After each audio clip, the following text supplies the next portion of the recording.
Two men are behind bars after a 2-year-old boy was fatally shot. The shooting occurred at around 5:35 p.m. on Thursday the 8th of February, while 17-year-old Caceres was pushing her toddler son Jeremy Poou-Caceres in a stroller in a courtyard outside the Bedford Station Apartments, located at 1427 Canara Street in Langley Park, Maryland. Authorities said that 33-year-old Israel Fuentes Jr. and 28-year-old Johnny Alejandro Turcios were with at least 2 other men in a carjacking gold SUV, when all 4 men exited the vehicle and opened fire on another group of people. Prince George's Assistant Police Chief Vernon Hale said, "My understanding that when Rosa heard the first set of gunshots, she tried to run away with the baby, and the baby got shot and she got shot as well. A detective working in the area heard gunfire and headed toward the sound. He found the mother and child with gunshot wounds and used his paramedic trauma kit to perform life-saving measures on the boy until paramedics arrived. He was transported to the Children's National Hospital, who was pronounced dead shortly thereafter. Rosa was taken to the Washington, D.C. area hospital with non-life-threatening injuries. Police tracked down the unoccupied stolen vehicle and found a weapon believed to be used in the shooting. The following day, Israel and Johnny were arrested and booked into the Prince George's County Jail on charges of first-degree murder and other related charges. Police said that the 2 men's arrest came with the help of the community and an influx of tips identifying the suspects. Vernon Hale said that authorities are continuing to search for other suspects. "Again, we're not done yet. We made 2 arrests, but there's 2 more out there. These are the cases we lose sleep over," he said. Nearby residents said that crime and gang activity continues to pervade the community as they seek a greater security presence and more surveillance cameras. The investigation into the matter continues. A couple are behind bars and are accused of torturing their 6-year-old daughter. On the afternoon of Tuesday, the 6th of February, 37-year-old Jacob William Waite and 33-year-old Mimi Ann Frost were arrested and charged with aggravated assault, strangulation, corruption of minors, unlawful restraint, simple assault and endangering the welfare of children. On Sunday, the 7th of January, authorities learned of the abuse after they responded to the couple's home at 1313 Sheridan Avenue in Brownsville, Pennsylvania after the girl became unresponsive. Upon arriving at the home, first responders were met by Jacob, who would not allow them into the home, and instead brought the 6-year-old victim outside to them. Investigators noted that the child appeared malnourished and had bruises and open sores on her body. The girl was taken to a local hospital and later transported to the UPMC Children's Hospital in Pittsburgh. A report from the Children's Hospital described the victim as being severely hypothermic and having a temperature at 88.7 degrees Fahrenheit. She also had broken and rotten teeth, swollen feet, and had not received pediatric care in more than 3 years. When officers arrived at the residence, they observed the home to be in deplorable condition. Inside they found dog feces, trash, and urine throughout the premises. Authorities said that 10 dogs lived at the house, with 2 adults and 6 children aged between 5 and 17 years old. Through interviews with the victim and other children, police learned of a disturbing pattern of physical and emotional abuse directed toward the 6-year-old girl. A teenage child in the house told investigators that the 6-year-old was locked naked inside a dog cage and kept there overnight, and that there was no heat other than space heaters. The teen said that their parents zip-tied the girl's hands and feet while she was in the dog kennel when they left the house, and frequently wouldn't feed her for days on end. A victim told a therapist that she spent every night in the dog kennel and ate dog food. She said her parents would beat her with a broom handle, and that Jacob would shoot her legs with a BB gun. She also said her parents busted her head open a couple of times with a lighter.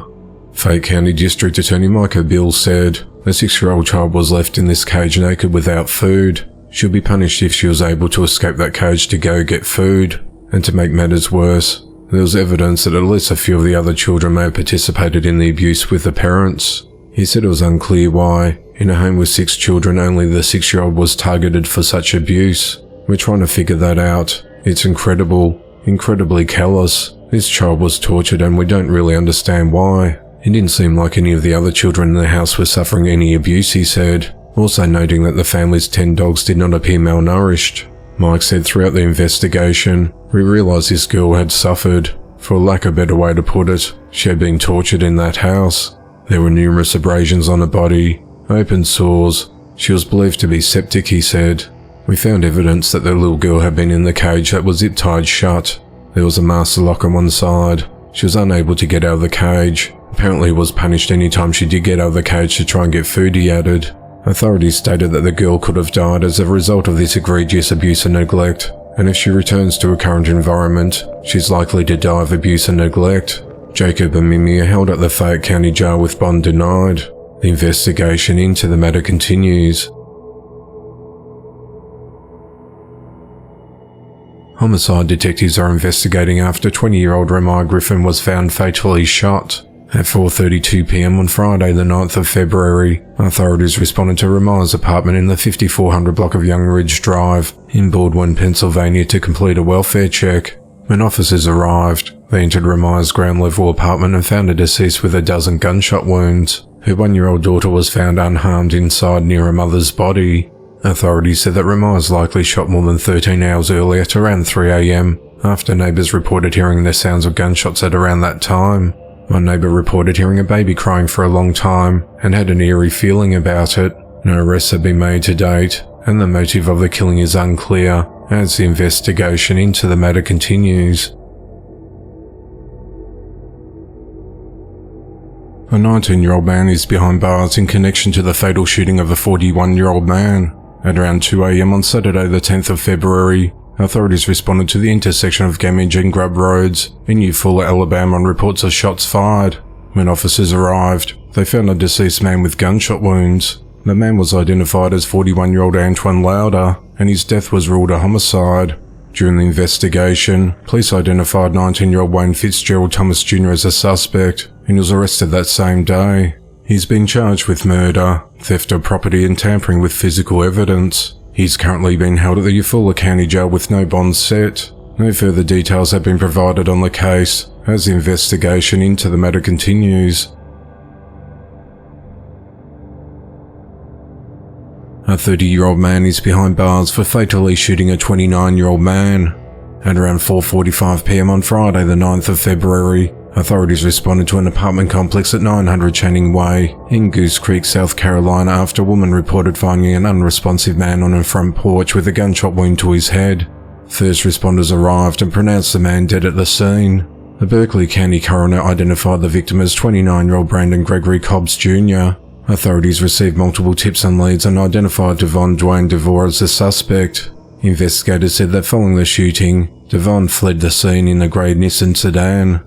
At 12:26 p.m. the next day, Dwayne was arrested at a residence roughly 5 miles away, along Milburn Avenue in Goose Creek, and he was booked into the Hill Finkley Detention Centre. Dwayne is charged with murder, possession of a weapon during a violent crime, and 2 counts of possession of a weapon by a convicted violent felon.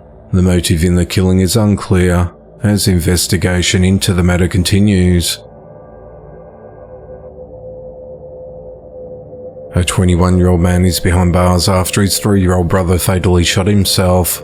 At just before 7 a.m. on Saturday the 10th of February, authorities responded to 2615 Habisham Drive in Decatur, Georgia on reports of a person shot. When officers arrived, they learnt that 3-year-old Jermon Duncan shot himself in the face, and his mother had taken him to the hospital where he was pronounced dead.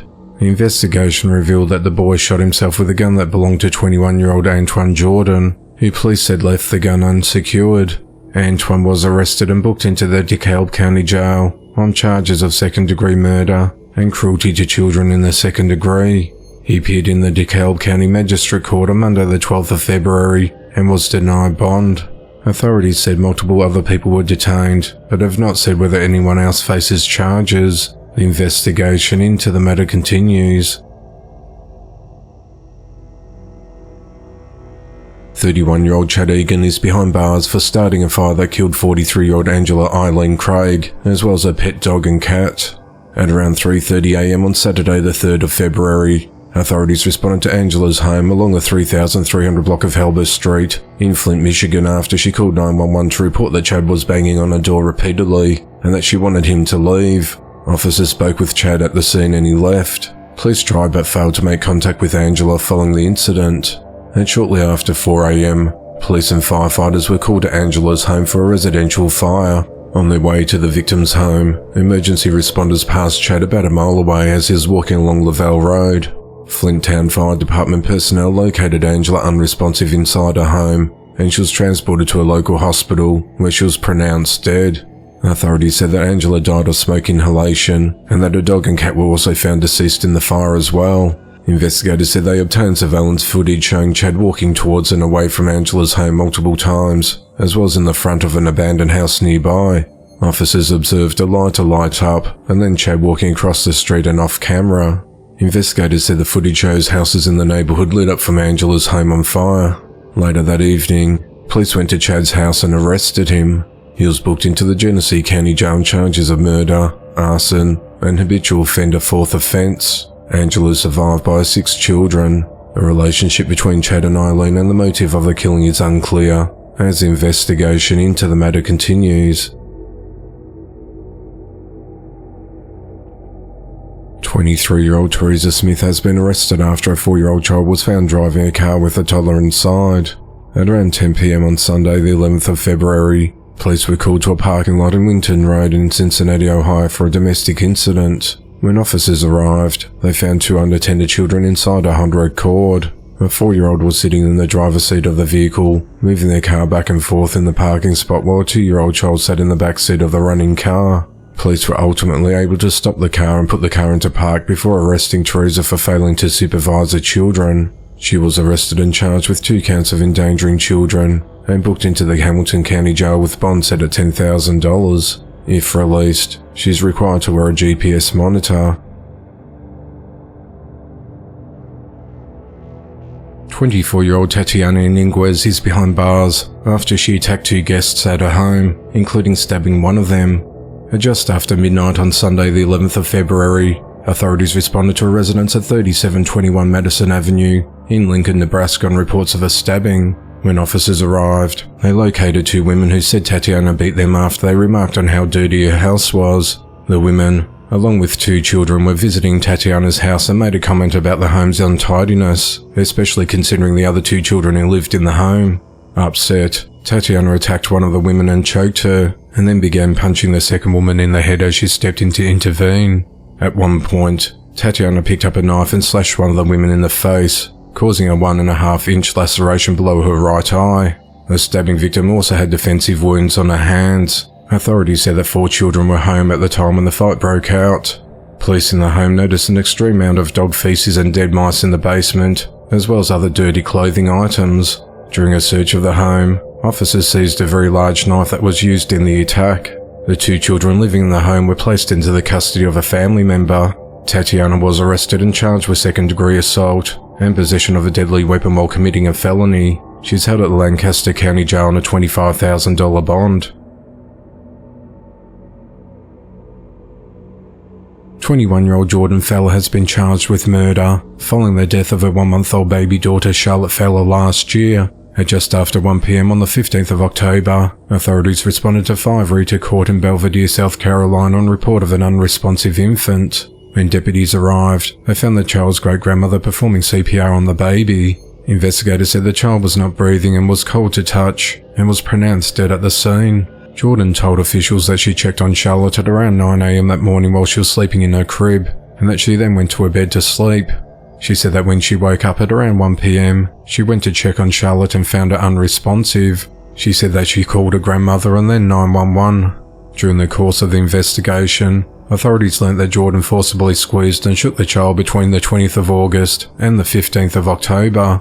The child suffered multiple rib fractures and other injuries, which were identified during an autopsy as being in various stages of healing. On the 14th of December, Jordan was arrested and charged with neglect of a child and was booked into the Egan County Jail. On the 13th of February, following further investigation into the child's death, Jordan's charge was upgraded to murder. The murder warrant states that Jordan struck the child in the back of the head with a stainless steel vacuum-insulated travel mug while she was frustrated by the infant's constant crying. Jordan remains held at the Aiken County Jail without bond.